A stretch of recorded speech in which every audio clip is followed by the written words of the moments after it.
नमस्कार मित्रों।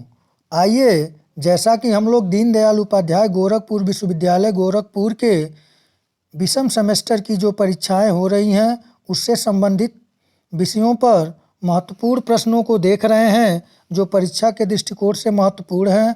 आइए आज इस क्रम में हम लोग बीए थर्ड सेमेस्टर समाजशास्त्र यानी कि सोशियोलॉजी सब्जेक्ट को देखें। पेपर का कोड होगा SOC 201। पेपर का नाम है सामाजिक परिवर्तन। आइए इससे संबंधित महत्वपूर्ण प्रश्नों को देखें। यदि आप चैनल पर नए हैं तो study by Virendra sir channel को लाइक, शेयर और सब्सक्राइब करना न भूलें। तो आइए, पहला प्रश्न मैं रखा हूँ, आप लोग देखें कि सामाजिक परिवर्तन के चक्रीय सिद्धांत के समर्थक विद्वान हैं। तो आप लोगों से बार बार ये प्रश्न परीक्षा में पूछा जाता है कि कौन चक्रीय सिद्धांत से संबंधित है, कौन रेखीय सिद्धांत से संबंधित है। तो यहाँ पे जो चक्रीय सिद्धांत से समर्थक विद्वान हैं उनका नाम मैं एक ही साथ लिख दिया हूँ, ओसवाल्ड स्पेंगलर और Arnold J Pitirim Sorokin, Vilfredo Pareto, Vacher de Lapouge और अर्नल्ड जे टैनबी और स्टुअर्ट चोपिन। ये सभी विद्वान जो हैं वह विद्वान चक्रीय सिद्धांत के, सामाजिक परिवर्तन के चक्रीय सिद्धांत के समर्थक हैं। तो आप इन विद्वानों का नाम याद करिए। ये प्रसिद्ध समाजशास्त्री हैं जो सामाजिक परिवर्तन के चक्रीय सिद्धांत के समर्थक हैं। आइए अगले प्रश्न को देखें। दूसरा प्रश्न मैं रखा हूँ कि सीमाओं का सिद्धांत किसने दिया। तो सीमाओं का सिद्धांत जो दिया वह आर्नोल्ड जे पिटरिम सोरोकिन महोदय ने दिया। पिछली साल परीक्षा में रिपीटेड प्रश्न है, दोनों साल जो थर्ड सेमेस्टर की परीक्षाएं हुई हैं उनमें पूछा गया है, तो आप लोग इसे तैयार कर लें। अगले प्रश्न को देखें। तीसरा प्रश्न मैं रखा हूँ आप लोगों के लिए। तीसरा प्रश्न है, सांस्कृतिक विलंबना का सिद्धांत किसने दिया। तो सांस्कृतिक विलंबना का सिद्धांत ऑकबर्न एवं निमकाफ ने दिया। कहीं कहीं ऑकबर्न का ही नाम आता है, तो आप लोग इसे देख लेंगे। सांस्कृतिक विलंबना का सिद्धांत ऑकबर्न और निमकाफ ने दिया था। उन्होंने हैंडबुक ऑफ सोशियोलॉजी में सांस्कृतिक विलंबना की परिभाषा दी है। तो यहाँ से ये भी प्रश्न बन सकता है, हैंडबुक ऑफ सोशियोलॉजी पुस्तक किसकी है। तो ऑकबर्न एवं निमकाफ की। अगले प्रश्न को देखें। चौथा नंबर प्रश्न मैं आप लोगों के लिए रखा हूँ, ये भी प्रश्न परीक्षा में बार बार पूछे जाते हैं। प्रश्न है, मॉडर्नाइजेशन ऑफ इंडियन ट्रेडिशन पुस्तक के लेखक हैं। तो मॉडर्नाइजेशन ऑफ इंडियन ट्रेडिशन पुस्तक के लेखक योगेंद्र सिंह हैं। अगले प्रश्न को देखें। पांचवा प्रश्न मैं रखा हूँ आप लोगों के लिए, एशियन ड्रामा के लेखक हैं। तो गुरनार मिर्डल एशियन ड्रामा के लेखक हैं। अगले प्रश्न को देखें। 6 नंबर प्रश्न मैं आप लोगों के लिए रखा हूँ कि सामाजिक परिवर्तन के वर्ग संघर्ष के सिद्धांत का प्रतिपादन किसने किया। तो सामाजिक परिवर्तन के लिए वर्ग संघर्ष सिद्धांत का जो प्रतिपादन किया था वो कार्ल मार्क्स ने किया था। और कार्ल मार्क्स से आप परीक्षा में देखेंगे, आपके पेपर में 5 से 6 क्वेश्चन रहेंगे। तो प्रश्न ऐसे भी बन सकता है, निम्न में से कौन आर्थिक निर्धारणवादी है। तो वह कार्ल मार्क्स हैं। और कार्ल मार्क्स ने अतिरिक्त मूल्य का सिद्धांत दिया था और इन्होंने वर्ग संघर्ष का सिद्धांत दिया था। तो यहाँ से प्रश्न, इनकी प्रसिद्ध रचना दास कैपिटल है। तो आप लोग इसे भी ध्यान देंगे कि दास कैपिटल किसकी रचना है। तो यह जो दास कैपिटल रचना है वो कार्ल मार्क्स महोदय की है। अगले प्रश्न को देखें। 7 नंबर प्रश्न मैं रखा हूँ आप लोगों के लिए, जैविक उद्विकास का सिद्धांत किसने दिया। तो जैविक उद्विकास का सिद्धांत डार्विन महोदय ने दिया था। और यहीं से सामाजिक उद्विकास का सिद्धांत अगर पूछे तो हर्बर्ट स्पेंसर महोदय की है। हर्बर्ट स्पेंसर महोदय ने समाज की तुलना सावयव से की है। तो यहाँ से भी प्रश्न बनता है। अगले प्रश्न को देखें। 8 नंबर प्रश्न मैं रखा हूँ आप लोगों के लिए, सामाजिक मूल्यों के अनुसार होने वाला परिवर्तन कहलाता है। तो प्रगति कहलाता है, यानी कि जो सामाजिक मूल्यों के अनुरूप परिवर्तन होता है उसे हम प्रगति कहते हैं। और यदि आर्थिक क्रिया के आधार पर होने वाला परिवर्तन, आर्थिक क्षेत्र में होने वाला परिवर्तन जो कहलाता है वो विकास कहलाता है। अगले प्रश्न को देखें। 9 नंबर प्रश्न मैं आप लोगों के लिए रखा हूँ, इतिहास कुलीन तंत्रों की कब्रगाह है, किसने कहा? तो यह परिभाषा पेरेटो महोदय ने दिया था कि इतिहास कुलीन तंत्रों की कब्रगाह है जिसे वह स्वयं खोदते हैं। आइए अगले प्रश्न को देखें। प्रश्न संख्या 10 पेरेटो से ही संबंधित है कि किसने अभिजात वर्ग के परिभ्रमण का सिद्धांत दिया? तो पेरेटो महोदय ने दिया था। और पेरेटो महोदय ने जो सामाजिक परिवर्तन के चक्रीय सिद्धांत है उससे संबंधित हैं। आइए अगले प्रश्न को देखें। 11 नंबर प्रश्न मैं रखा हूँ, कास्ट इन इंडिया नामक पुस्तक के लेखक कौन हैं? तो कास्ट इन इंडिया नामक पुस्तक के लेखक जो हैं J.H. हट्टन महोदय हैं। आप इन प्रश्नों को तैयार कर लें।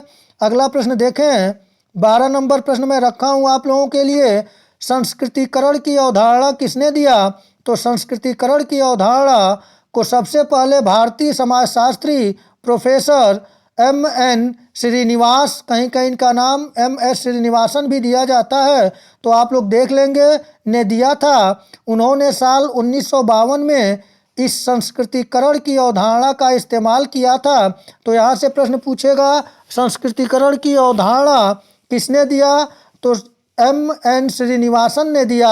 और कब दिया? तो 1952 ईस्वी में दिया। आइए अगले प्रश्न को देखें। 13 नंबर प्रश्न मैं रखा हूँ आप लोगों के लिए, वैश्विक गांव की अवधारणा किसने दिया? तो वैश्विक गांव की अवधारणा जो दिया था वह मार्शल मैक्लुहान ने दिया था। अब कब दिया था? तो 1964 ईस्वी में। और किसमें दिया था? तो अपने प्रसिद्ध निबंध understanding media the extension of man में ग्लोबल विलेज यानी कि वैश्विक गांव के विचार की बात की थी। तो आप लोग इसे देख लेंगे, तैयार कर लेंगे। यह प्रश्न भी बार बार परीक्षा में पूछा जाता है। अगले प्रश्न को देखें। 14 नंबर प्रश्न जो है वह एक परिभाषा है कि उद्विकास केवल एक निश्चित दिशा में परिवर्तन है, किसने कहा या किसकी परिभाषा है कि उद्विकास केवल एक निश्चित दिशा में परिवर्तन है? तो यह प्रसिद्ध परिभाषा आगबर्न, यहाँ नाम देखिए आगबर्न है, आग आधा गौ बर्न, आगबर्न और निमकाफ ने उद्विकास को एक निश्चित दिशा में होने वाला परिवर्तन कहा है। तो आप लोग इसे तैयार कर लें। आइए अगले प्रश्न को देखें। प्रश्न संख्या 15 में रखा हूँ आप लोगों के लिए, ये भी प्रश्न बार बार परीक्षा में पूछा जाता है। संस्कृत को भौतिक और अभौतिक पक्षों में बांटने वाले विद्वान हैं। तो आगबर्न महोदय ने संस्कृत को भौतिक और अभौतिक भागों में बांटा है संस्कृत को। और भौतिक पक्ष अभौतिक पक्ष से अगर प्रश्न बनता है तो जो चीज़ें हमें दिखाई देती है, जिसे हम छू सकते हैं, प्रत्यक्षीकरण कर सकते हैं, वे भौतिक संस्कृत के अंतर्गत आते हैं। और अभौतिक पक्ष के अंतर्गत संस्कृत विचार मूल्य इत्यादि आते हैं। तो आप लोग इसे तैयार कर लेंगे। अगले प्रश्न को देखें। प्रश्न संख्या 16 में रखा हूँ कि सामाजिक परिवर्तन के लिए किसने जनसंख्या को कारण माना है? तो वह माल्थस एवं सैडलर महोदय जो हैं वह सामाजिक परिवर्तन के लिए जनसंख्यात्मक कारण को माना है। तो आप लोग इसे तैयार कर लेंगे। अगले प्रश्न को देखें। प्रश्न संख्या 17 है, ये भी प्रश्न बार बार परीक्षा में पूछा जाता है। प्रश्न है कि चुनौती और प्रत्युत्तर का सिद्धांत किसने प्रस्तुत किया? तो चुनौती और प्रतिक्रिया कहीं कहीं दिया जाता है कि चुनौती और प्रतिक्रिया का सिद्धांत किसने प्रस्तुत किया, अथवा चुनौती और प्रत्युत्तर का सिद्धांत किसने प्रस्तुत किया। तो चुनौती और प्रतिक्रिया का सिद्धांत अर्नोल्ड टॉयनबी द्वारा दिया गया। और किस पुस्तक में उन्होंने अपना यह सिद्धांत दिया था? तो अ स्टडी ऑफ हिस्ट्री में अर्नोल्ड टॉयनबी ने चुनौती और प्रत्युत्तर का सिद्धांत प्रस्तुत किया। और इन्होंने परिकल्पना इनकी बताती है कि इतिहास में सभ्यताएं क्यों और कैसे विकसित हुई और लुप्त हुई। तो आप इसे तैयार कर लेंगे। अगले प्रश्न को देखें। 18 नंबर प्रश्न मैं रखा हूँ आप लोगों के लिए, मैक्स वेबर ने विश्व के कितने धर्मों का अध्ययन किया? तो मैक्स वेबर ने विश्व के 6 धर्मों का अध्ययन किया। अगर 6 धर्मों को लाइन से लगाने के लिए दे दे या कौन किस पे किया, किस पे किस धर्म पे नहीं किया, ऐसे भी प्रश्न बने, इसलिए मैं व्याख्या में 6 धर्म जिस पे इन्होंने अध्ययन किया उसमें कन्फ्यूशियस चीन का, हिंदू, यहूदी, ईसाई, बौद्ध और इस्लाम जैसे धर्मों का अध्ययन किया। और इन्होंने धर्मों के प्रमुख सिद्धांतों और उनसे प्रभावित होने वाली आर्थिक नीतियों का भी अध्ययन किया। अगले प्रश्न को देखें। प्रश्न संख्या 19 में रखा हूँ आप लोगों के लिए। The decline of the West किसकी रचना है, या the decline of the West किसने लिखा? तो ओस्वाल्ड स्पेंगलर महोदय ने। और ओस्वाल्ड स्पेंगलर महोदय सामाजिक परिवर्तन के किस सिद्धांत के समर्थक हैं? आप लोग कमेंट के माध्यम से सूचना दीजिएगा। मैं इसके पहले प्रश्नों में करा दिया हूं। आइए अगले प्रश्न को देखें। प्रश्न संख्या 20 में रखा हूं कि सामाजिक विकास का सिद्धांत किसने दिया? तो मैं व्याख्या में बताया हूं, हर्बर्ट स्पेंसर ने। और जैविक विकास का सिद्धांत किसने दिया? आप कमेंट के माध्यम से हमें सूचित करिएगा। आइए अगले प्रश्न को देखें। प्रश्न संख्या 21 में रखा हूं आप लोगों के लिए। साइलेंट घाटी भारत के किस राज्य में है? तो साइलेंट घाटी भारत के केरल राज्य में है। ये प्रश्न पिछली बार परीक्षा में पूछा गया है, आप लोग तैयार कर लेंगे।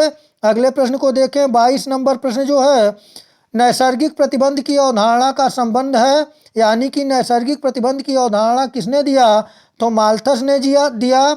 माल्थस जी ने बताया था कि नैसर्गिक प्रतिबंध प्रकृति अपने अनुसार जनसंख्या बढ़ती है तो नैसर्गिक प्रतिबंध होता है, प्रकृति अपने संतुलन को बना लेती है। अगले प्रश्न को देखें। प्रश्न संख्या 23 में रखा हूँ, शारदा अधिनियम का संबंध किससे है? तो विवाह की आयु से शारदा संबंध का अधिनियम का संबंध है। और शारदा अधिनियम यानी बाल विवाह निरोधक अधिनियम जो 1929 को पारित हुआ था, 28 सितंबर 1929 ईस्वी को पारित किया गया था। तो यहाँ से डेट पूछे या संबंध पूछे तो आप इसे तैयार कर लेंगे। अगले प्रश्न को देखें। प्रश्न संख्या 24 में रखा हूँ, चिपको आंदोलन का संबंध है। तो उत्तराखंड राज्य से यदि चिपको आंदोलन से संबंधित प्रमुख व्यक्तित्व की बात करें तो सुंदरलाल बहुगुणा जी का नाम आता है। सुंदरलाल बहुगुणा, आप लोग यहाँ अगर नाम देगा तो सुंदरलाल बहुगुणा होगा, जो चिपको आंदोलन से संबंधित थे। और यह चिपको आंदोलन वृक्ष बचाओ यानी कि पर्यावरण से संबंधित है। तो यहाँ से भी अगर प्रश्न किसी प्रकार से पूछे तो आप लोग इसे कर लेंगे, आप लोग तैयार कर लें। अगले प्रश्न को देखें। 25 नंबर प्रश्न है, भारतीय पुनर्जागरण के अग्रदूत माने जाते हैं। तो भारतीय पुनर्जागरण के अग्रदूत राजा राम मोहन राय को माना जाता है, आप सभी जानते हैं। अगले प्रश्न को देखें। 26 नंबर प्रश्न में रखा हूँ, ह्यूमन सोसाइटी पुस्तक के लेखक है। तो ह्यूमन सोसाइटी पुस्तक के लेखक किंग्सले डेविस महोदय हैं। और यह किताब साल 1949 में न्यूयॉर्क की मैकमिलन कंपनी ने प्रकाशित की थी। तो यहाँ से यदि यह पूछे ह्यूमन सोसाइटी पुस्तक कब प्रकाशित की गई तो 1949 में, और किस प्रकाशन ने? तो मैकमिलन कंपनी ने प्रकाशित किया था। और कहाँ पर? तो न्यूयॉर्क की कंपनी है। तो इसे आप देख लेंगे। ह्यूमन सोसाइटी पुस्तक के लेखक किंग्सले डेविस महोदय हैं। यदि यह पूछे कि सोसाइटी पुस्तक के लेखक कौन हैं तो मैकाइवर एवं पेज ने सोसाइटी पुस्तक लिखा। अगर हिंदी में पूछते ह्यूमन सोसाइटी मानव समाज पुस्तक के लेखक किंग्सले डेविस और समाज पुस्तक के लेखक मैकाइवर एवं पेज। आइए अगले प्रश्न को देखें। 27 नंबर प्रश्न में रखा हूँ कि द प्रिंसिपल ऑफ पॉपुलेशन पुस्तक लिखा। तो द प्रिंसिपल ऑफ पॉपुलेशन पुस्तक माल्थस महोदय ने लिखा था। अगले प्रश्न को देखें। 28 नंबर प्रश्न में रखा हूँ आप लोगों के लिए, विशेष रूप से अफ्रीकी निग्रो के बीच न्याय प्रशासन की विकसित प्रणालियों के उदाहरण किसने दिए? तो R.H. लोबी महोदय ने अफ्रीकी निग्रो के बीच न्याय प्रशासन की विकसित प्रणालियों के उदाहरण दिए हैं। अगले प्रश्न को देखें। आप इन प्रश्नों को तैयार कर लेंगे। वर्ग संघर्ष का सिद्धांत किसने दिया? कार्ल मार्क्स ने। कार्ल मार्क्स को आर्थिक निर्धारणवादी कहा जाता है और कार्ल मार्क्स ने अतिरिक्त मूल्य का सिद्धांत दिया और इन्होंने सामाजिक परिवर्तन के लिए वर्ग संघर्ष को उत्तरदायी ठहराया है। आइए अगले प्रश्न को देखें। 30 नंबर प्रश्न में रखा हूँ आप लोगों के लिए, किसने कहा सामाजिक परिवर्तन मनुष्य के बौद्धिक विकास 3 चरणों में होता है? तो ऑगस्ट काम्टे महोदय। और इन्होंने जो 3 स्तर बताया, चरण बताया, उसमें पहला धार्मिक स्तर, दूसरा आध्यात्मिक स्तर और तीसरा वैज्ञानिक स्तर। और विज्ञान के 3 स्तरों का नियम किसने प्रतिपादित किया? तो ऑगस्ट काम्टे ने। और आप सभी जानते हैं कि ऑगस्ट काम्टे महोदय समाजशास्त्र के जनक हैं और इन्होंने सबसे पहले सामाजिक भौतिकी का नाम लिया था, उसके बाद इन्होंने समाजशास्त्र नाम गढ़ा था, तो आप लोग इसे तैयार कर लेंगे। और अगस्त काम्टे ने समाजशास्त्र को सामाजिक प्रगति और सामाजिक व्यवस्था एवं प्रगति का विज्ञान कहा है, तो आप लोग इसे तैयार कर लें। प्रश्न संख्या 31 मैं रखा हूँ आप लोगों के लिए। 31 नंबर प्रश्न है कि 31 नंबर प्रश्न है, एक कूट की तरह है, निम्नलिखित में से कौन सा से सामाजिक परिवर्तन का गठन करते हैं? मानव संरचना में परिवर्तन, प्रौद्योगिकी में विस्तार, विचारधाराओं और मूल्यों में परिवर्तन, संस्थागत संरचना और कार्य में परिवर्तन। तो यहाँ पे अगर देखें, चारों सही है, 3 सही है, 2 सही है, 1 सही है, कैसे इसमें से ऑप्शन चयन करना है? तो यहाँ पे सही ऑप्शन जो होगा, ऑप्शन पहला होगा ABCD, यानी कि ये चारों सामाजिक परिवर्तन का गठन करते हैं। तो इस प्रश्नों को आप तैयार कर लें। अगले प्रश्न को देखें, प्रश्न संख्या 32 में रखा हूँ आप लोगों के लिए। शेक्सपियर की तरह समाजशास्त्री, खाली स्थान में समाजशास्त्री का नाम भरना है। समाज को एक नाट्य मंच के रूप में देखते हैं। कौन समाजशास्त्री समाज को एक नाट्य मंच के रूप में देखते हैं शेक्सपियर की तरह? तो इरविंग महोदय समाज को एक नाट्य मंच के रूप में देखते हैं। अगले प्रश्न को देखें, 33 नंबर प्रश्न है, मानदंडों में संघर्ष तब होता है जब एक समूह के सदस्य एक आदर्श की सटीक व्याख्या के लिए एक दूसरे के साथ संघर्ष करते हैं, तब मानदंडों में संघर्ष उत्पन्न होता है। अगले प्रश्न को देखें, प्रश्न संख्या 34 रखा हूँ आप लोगों के लिए। समाज की उत्पत्ति के बारे में पितृसत्तात्मक और मातृसत्तात्मक सिद्धांतों का मानना है कि समाज का उदय निम्नलिखित के परिणाम स्वरूप हुआ है। तो इस लोगों की मान्यता है कि परिवार के विस्तार से समाज का उदय हुआ है। पितृसत्तात्मक और मातृसत्तात्मक सिद्धांतों का यह मानना है कि समाज का उदय परिवार का विस्तार होने से हुआ है। अगले प्रश्न को देखें, प्रश्न संख्या 35 है, सामाजिक परिवर्तन में भूमिका निभाते हैं। तो ये तो आपके इस टाइप के जो प्रश्न पूछे जाते हैं वो ऑप्शन बेस्ड होते हैं, कि जो ऑप्शन होते हैं उनके आधार पे आप चयन करते हैं। तो यहाँ मैं रखा हूँ टीवी, समाचार पत्र और रेडियो सामाजिक परिवर्तन में महत्वपूर्ण भूमिका निभाते हैं। इस प्रकार के प्रश्न आएंगे तो आप अच्छी तरह से उसे सोच समझ कर, पढ़ कर और ऑप्शन को देख कर अपना आंसर का चयन करिएगा। अगले प्रश्न को देखें, 36 नंबर प्रश्न है, किसी समाज में जब लोगों के विचारों, मूल्यों, विश्वासों और प्रौद्योगिकी में परिवर्तन होता है तब ऐसे परिवर्तन को कहा जाता है। तो ऐसे परिवर्तन को सांस्कृतिक परिवर्तन कहा जाता है। आप लोग देख लें, जो ऑप्शन बेस्ड प्रश्न होंगे उसमें ऐसे प्रश्न बन सकते हैं, सामाजिक परिवर्तन की विशेषता है, सामाजिक परिवर्तन की प्रकृति सामाजिक होती है, सामाजिक परिवर्तन एक सार्वभौमिक घटना है, सामाजिक परिवर्तन की भविष्यवाणी नहीं की जा सकती, उपयुक्त सभी। तो यहाँ पे उपयुक्त सभी का चयन आप करेंगे। आप लोग इन प्रश्नों को तैयार कर लें अच्छे तरीके से। अगले प्रश्न को देखें, 37 नंबर प्रश्न मैं रखा हूँ, किसने कहा कि केवल उत्पादन में होने वाली वृद्धि और प्रति व्यक्ति आय में वृद्धि होना आधुनिकीकरण नहीं है? तो यह जो प्रसिद्ध परिभाषा दिया था वह यस्सी दुबे महोदय ने दिया था। केवल उत्पादन में होने वाली वृद्धि और प्रति व्यक्ति आय में वृद्धि होना आधुनिकीकरण नहीं है। आइए अगले प्रश्न को देखें, प्रश्न संख्या 38 में रखा हूँ, social change in modern India नामक पुस्तक के लेखक हैं। तो यहाँ पे पुस्तक छूट गया, यहाँ पे पुस्तक आप समझ लेंगे। प्रश्न के सारांश से आप समझ लें कि social change in modern India नामक पुस्तक के लेखक कौन हैं? तो श्रीनिवासन महोदय हैं, जिसमें इन्होंने संस्कृतिकरण की बात कही है। अगले प्रश्न को देखें, 39 नंबर प्रश्न है, ब्राह्मणीकरण की अवधारणा किनके द्वारा दी गई? तो ब्राह्मणीकरण की अवधारणा भी श्रीनिवास या श्रीनिवासन द्वारा दी गई थी, जिसमें इन्होंने बताया था कि उच्च जाति के रहन सहन रिवाजों को निम्न जाति के लोगों द्वारा ग्रहण करना ही संस्कृतिकरण कहलाता है। अगले प्रश्न को देखें, 40 नंबर प्रश्न में रखा हूँ आप लोगों के लिए, अर्बनाइजेशन एंड सोशल चेंज नामक पुस्तक किसने लिखी? तो अर्बनाइजेशन एंड सोशल चेंज नामक पुस्तक MS राव के द्वारा लिखी गई। तो आप लोग पुस्तकों को भी देख लेंगे अच्छे तरीके से, क्योंकि यहाँ से भी प्रश्न बनते ही बनते हैं, आप लोग तैयार कर लेंगे। आगे देखें, अगर प्रश्न यह बने आपसे कि जनसंख्या में होने वाला परिवर्तन किस प्रकार का परिवर्तन है, तो जनसंख्या में होने वाला परिवर्तन जो है वह उतार चढ़ाव वाला परिवर्तन है। अगले प्रश्न को देखें, 41 नंबर प्रश्न मैं आप लोगों से के लिए रखा हूँ कि आधुनिकीकरण को समाज की संरचना में परिवर्तन लाने वाली एक महत्वपूर्ण प्रक्रिया के रूप में किसने स्पष्ट किया है।